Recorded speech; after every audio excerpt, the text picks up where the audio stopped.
Alright, hi everyone, I'm Justin Diamond, and this video will be chapter 14 of my upcoming novel, Giant Special Tokyo Love. My cell phone was ringing. It was Atsuko, my mother-in-law. She never called me, so I knew what it meant before I had the phone to my ear. Jasutin, Atsuko started. You'd think that having Justin as a son-in-law would help her pronunciation of my name, but she managed to completely butcher it in the traditional Japanese manner. Every time.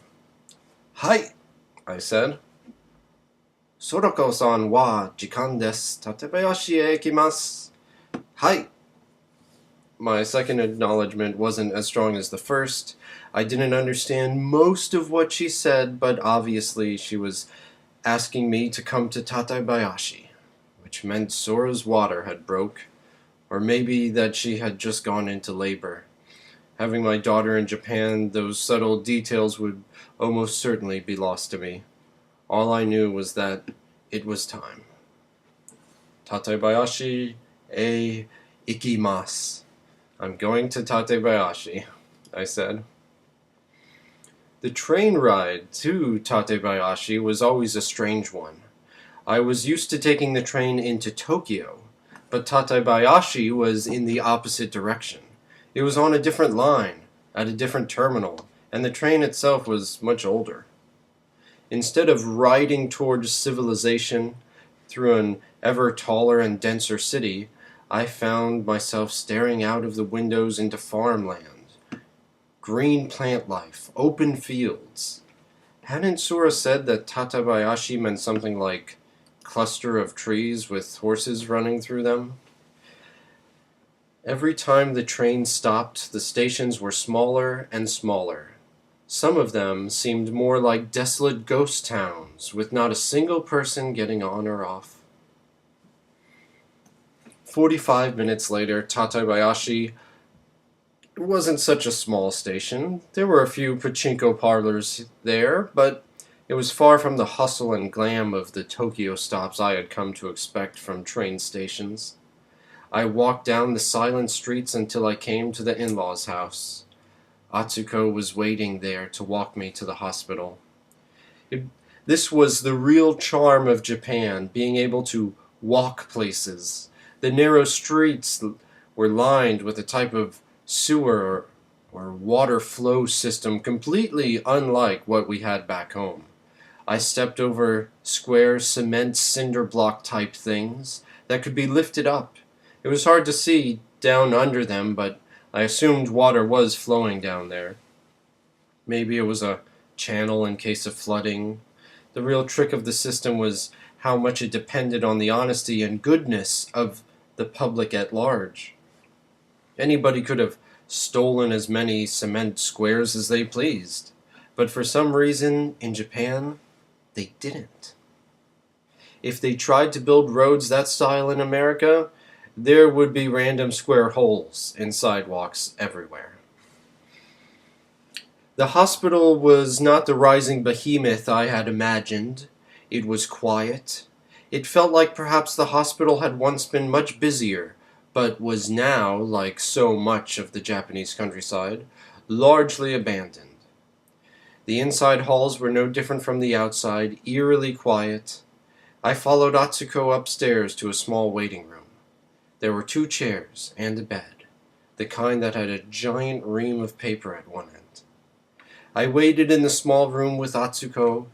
It got real boring real fast. I hadn't slept on the train. Couldn't, for fear of missing my stop and, in turn, missing my daughter's birth. But I hadn't slept much the previous night either. Nope, I hadn't slept much at all, just played WoW. I started to wonder where Sorako was. Where would she give birth? Had she already given birth? I couldn't ask any of these questions in Japanese, and Atsuko was almost nodding off to sleep in the chair next to me. When I couldn't fight it anymore, I crawled onto the paper-topped bed. It made a loud crinkling noise. Atsuko took notice at once, leaping out of her sleepiness to say all things in Japanese that I couldn't directly understand. But clearly she didn't want me to sleep on the bed.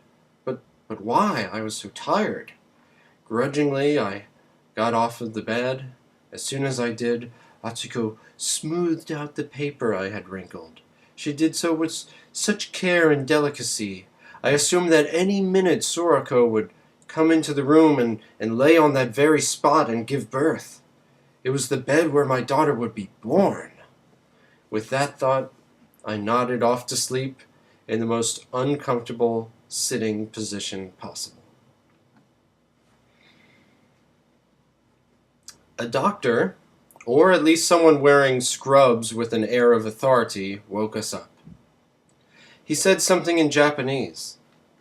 I understood none of it, but I didn't have to. I stood up and followed the man through a couple of doors, deeper into the hospital until we were in a room where the eerie silence was cut with the sounds of heavy breathing. There, in a real bed, was Sorako, legs spread, breathing hard, her complete and undivided attention being given to the task at hand, giving birth. It was the first time in our relationship that I walked into the room and she didn't acknowledge me. I stood by her, by the bed, although I wasn't really sure what else to do. It felt like a time when I should have taken her hand, but Sora's hands were gripping the bed, tight enough to push the blood out of her fingers, and I didn't want to disturb her. Another man in scrubs, perhaps the real doctor, sat in between Sora's spread legs. I didn't want to see Sora from that angle. I didn't want to see my daughter's head crowning, or what it looked like for a woman to be dilated, or anything even remotely like that. Stories flashed through my head of other men going through the same experience and leaving traumatized. After all, once you've seen things, you can't unsee them. I wanted Sora's vagina to remain the seldom seen, pleasurable place that I had always known it to be. After a few minutes of this, there was a nod from the doctor, who finally said something in Japanese that I understood. Hippate! Push! The doctor, sitting on a small stool between Sora's legs, had a pair of medical scissors in his hand, the kind where the blades were set off at an angle and had a lip. There was a single, almost inaudible, metallic snip. Sora drowned out the sound with her next push, but that snip made all the difference, and a moment later, there was the completely unexpected sound of water gushing, spilling onto the floor. It reminded me of an old roller coaster that splashed down into the water. People not riding the coaster could watch from a bridge if they didn't mind getting soaked by the splash wave.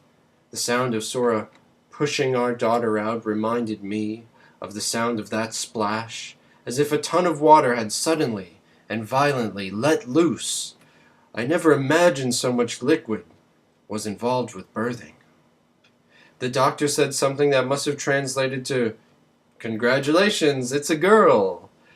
He handed our newborn to a nurse who I followed into the other room.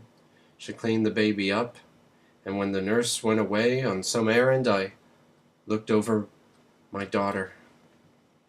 Towered over her, really, enough to see the shadow I cast from the overhead lights. Her eyes were closed, but her eyelids looked so fragile and thin that I already felt a fatherly instinct to lean over her ever farther, to keep her in the shadow of the bright lights overhead. She opened her eyes and looked at me. I had been wishing, hoping for her to have my green eyes. What were the chances? I had no idea, although it certainly wasn't unheard of for a half-Japanese baby to somehow get the genetics for it. But no, her eyes were dark, black, and staring at me with her large head, she looked like a brainiac, a mental being with telepathic powers. We stared at each other for a long moment that I was happy for, because I wasn't disappointed at their color as I had feared I may be, and because now I could say that the first time she opened her eyes, it was to look into mine. Thank you.